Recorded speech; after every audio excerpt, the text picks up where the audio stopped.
દેશમાં કંઈ ચેન્જ જોવું હોય ને તો પહેલાં તો ક્રિકેટર્સ, બોલિવૂડ સ્ટાર છે ને પોદો, એ લોકોને લાત મારવાનું ચાલુ કરી નાખો. પોલિટિશિયન્સ વાહિયાત, એ લોકોને ઇગ્નોર કરવાનું ચાલુ કરી દો. આ ત્રણ ક્રિકેટર્સ, બોલિવૂડ વાહિયાતો અને પોલિટિક્સ બુદ્ધિ વગરના, આ લોકોને તમે જેટલું ઇગ્નોર કરશો ને એટલો આ દેશનું ગ્રોથ બહુ જ થશે. દરેક સ્ટુડન્ટ્સ, દરેક વિદ્યાર્થીના મનમાં ક્યુરિયોસિટી જાગૃત થશે. કારણ કે ભાઈ એ લોકો દેશને એક પણ %થી ફાયદો નથી કરતા. મને નથી ખબર કે કોઈ ક્રિકેટરે કોઈ દેશ માટે કંઈ કર્યું હોય. ઇન્ડિયન ક્રિકેટ ટીમની વાત નથી કરતો.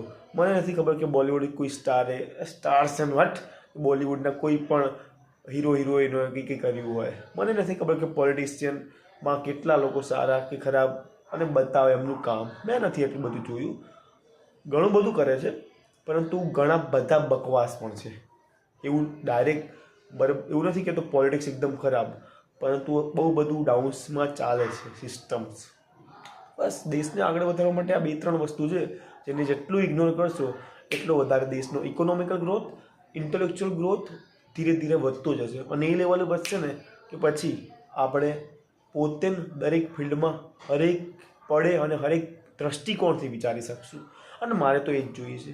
બીજું બધું તેલ પીવા દે.